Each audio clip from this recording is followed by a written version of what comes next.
মাত্র ২টা ডিমে আর ২ কাপ আটা দিয়ে জাদুকরি নাস্তা তৈরি করে আপনাদের মাঝে হাজির হয়ে গেলাম। সবাই কেমন আছেন? ফ্যামিলিজ কিচেনে সবাইকে স্বাগতম। এই সহজ নাস্তাটি দেখতে হলে আমার সাথেই থাকুন।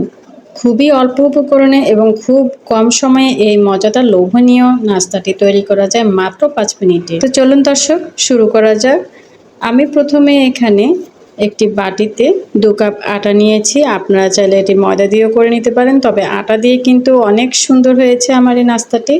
তো এর সাথে পরিমাণ মতো লবণ দিয়ে দিলাম, আর দিয়ে দিলাম ১ টেবিল চামচ তেল। লবণ আর তেলটা আমি এখন ভালো করে আটার সাথে মিশিয়ে নিলাম। এরপর ২টো ডিম দিয়ে দিলাম। এরপর ডিম দুটোকে দিয়ে আমি আবারও ভালো করে হাত দিয়ে মিশিয়ে নেব। এখন আমি একটু একটু করে নরমাল পানি দিয়ে একটা সফট ডো তৈরি করব। পানিটা কিন্তু একসাথে দেওয়া যাবে না, অল্প অল্প করে পানি দিয়ে ডোটা তৈরি করতে হবে। এতে ডোটা অনেক সুন্দর আর ঠিকমতো পারফেক্ট একটা ডো তৈরি করা হয়ে যাবে। দেখুন কতটা সফট হয়েছে। এখন আমি এর উপর দিয়ে একটুখানি তেল দিয়ে দিলাম, যাতে ড্রাই হয়ে না যায়। কিছুক্ষণের জন্য একটু রেস্টে রাখবো। আপনারা চাইলে রেস্টে নাও রাখতে পারেন, কোনো সমস্যা নেই। ১৫ থেকে ২০ মিনিটের জন্য আমি একটু রেস্টে রেখে দিলাম।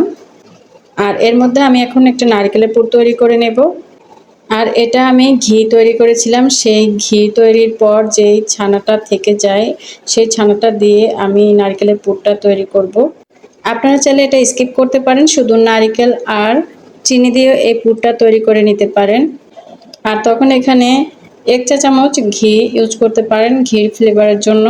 তো ঘি তৈরির পর আমি এই ঘির দানাগুলো আর ফেলে দেইনি। এই ঘির দানাগুলোই আমি এখন কাজে লাগিয়ে ফেললাম। আমি এখন ১ কাপ চিনি দিয়ে দিলাম। এখানে কিন্তু আমি একটা নারিকেল সবটা ইউজ করেছি, আর একটা নারিকেলের সাথে এখানে ১ কাপ চিনি ইউজ করেছি। তারপরেও মিষ্টিটা আপনাদের পছন্দ অনুযায়ী দিয়ে দিতে পারেন। কেউ হয়তো মিষ্টি বেশি খায়, আবার কেউ হয়তো মিষ্টির পরিমাণটা একটু কমিয়ে দেয়। তো আপনারা আপনাদের পছন্দ মতো মিষ্টির পরিমাণটা বাড়িয়ে বা কমিয়ে দিতে পারেন। তো আমি এখন চুলার আঁচটা মিডিয়াম এবং লো এর মাঝামাঝিতে রেখে এই পুরটা তৈরি করছি। এই পুরটা তৈরির ক্ষেত্রে অবশ্যই খেয়াল রাখতে হবে নিচে দিয়ে যেন লেগে না যায়, পোড়া লেগে না যায়। তবে পোড়া লেগে গেলে কিন্তু পুরটার স্বাদটা একদমই নষ্ট হয়ে যায়। তো এদিকে আমার এই তো ডোটা একদম সফট হয়ে গেছে। এখন আমি ছোট ছোট করে লেচি কেটে নেব, যেভাবে আমরা রুটি তৈরি করি। একটা রুটি তৈরি করতে যতটুকু পরিমাণে লাগে ঠিক ততটুকুই নেব। নিয়ে আমি এখন একটি রুটি বানাবো। এর উপরে আমি সামান্য একটু আটা ছিটিয়ে দেব। আপনারা চাইলে এখানে তেল ইউজ করতে পারেন, তো আমি এখানে আর তেল ইউজ করলাম না, আমি আটা দিয়েই রুটি বানিয়ে নেব। আজকে যে নাস্তাটি আপনাদের সাথে শেয়ার করছি, আপনারা চাইলে এখানে এই নাস্তাটির জন্য আটাটা সেদ্ধ করে নিতে পারেন। তো আমি এখানে সেদ্ধ করিনি, আমি কাঁচা আটা দিয়ে তৈরি করেছি। তো রুটিটা আমি দেখিয়ে দিচ্ছি আপনাদেরকে কতটুকু মোটা নিয়েছি, তবে বেশি মোটা নিইনি, আমি পাতলা করেই এখানে বেলে নিয়েছি। আপনারাও চাইবেন এভাবে পাতলা করে বেলে নিতে। তো এদিকে আমার পুরটা রেডি হয়ে গেছে।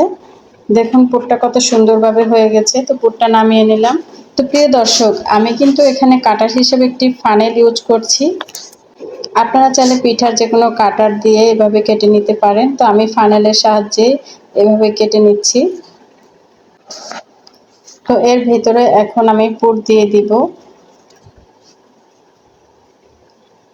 দেখতেই পাচ্ছেন প্রিয় দর্শক, আমি কিভাবে এটাতে পুর দিয়ে এভাবে বানিয়ে নিলাম।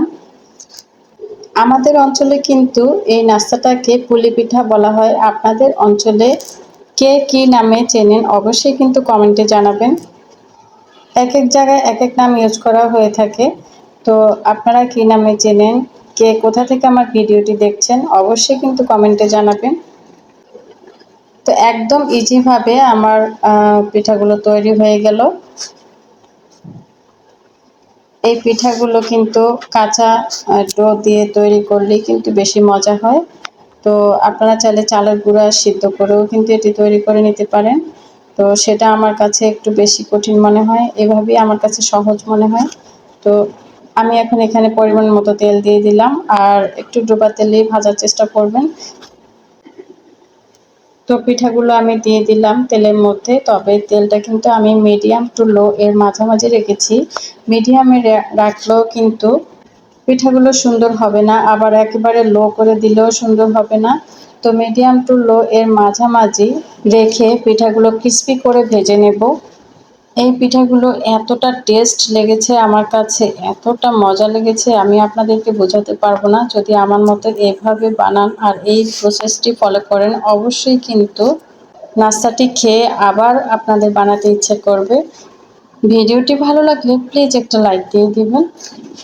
ভিডিও রিলেটেড প্রশ্ন থাকলে কমেন্ট সেকশনে জানাবেন। আর যারা আমার চ্যানেলটিকে এখনও সাবস্ক্রাইব করেন নাই, প্লিজ ফ্যামিলিজ কিচেন চ্যানেলটিকে সাবস্ক্রাইব করে পাশে থাকবেন। আর এই ধরনের সহজ সহজ নাস্তার রেসিপি পৌঁছে যাবে আপনার কাছে, তবে অবশ্যই হ্যাঁ, বেল আইকনটি অন করে রাখবেন। যারা আমার চ্যানেলটিকে সাবস্ক্রাইব করে আমার পাশে আছেন তাদেরকে অসংখ্য ধন্যবাদ এবং অনেক ভালোবাসা রইল তাদের প্রতি। তো এক পাশ হয়ে যাওয়ার পর আমি উল্টে দিয়েছিলাম। তো এভাবে লাল লাল করে ভেজে নেব। এই প্রসেসটি ফলো করলে আপনাদের কাছে একটু কঠিন মনে হবে না, আর খুব সহজেই এভাবে খুব অল্প সময়ে তৈরি করে নিতে পারবেন। অতিথি আপ্যায়নে ঝটপট তৈরি করে নিতে পারবেন বা বিকেলের স্ন্যাক্সেও রাখতে পারেন এই নাস্তাটি। মাশাল্লাহ, অসাধারণ একটি নাস্তা। এই পিঠাটা এতটা মজা হয়েছে, আর ভিতরে নারকেলের পুরে ভরা, অসম্ভব মজার একটি পিঠা। তো অনেক সুন্দর, অনেক ক্রিস্পি করে ভেজে নিয়েছি আমি। আপনারাও ঠিক এরকমই অল্প আছে একটু ধৈর্য ধরে এভাবে ক্রিস্পি করে ভেজে নেবেন। এই ক্রিস্পি পুলি পিঠা খেতে কিন্তু দুর্দান্ত হয়েছে। নারিকেলের পুরে ভরা ক্রিস্পি এই পুলি পিঠা একবার হলেও আপনারা ঘরে ট্রাই করবেন। আশা করি ইনশাল্লাহ অনেক ভালো লাগবে। সবাই অনেক বেশি ভালো থাকবেন, আমারও আমার পরিবারের জন্য দোয়া করবেন। আল্লাহ হাফেজ, আসসালামু আলাইকুম।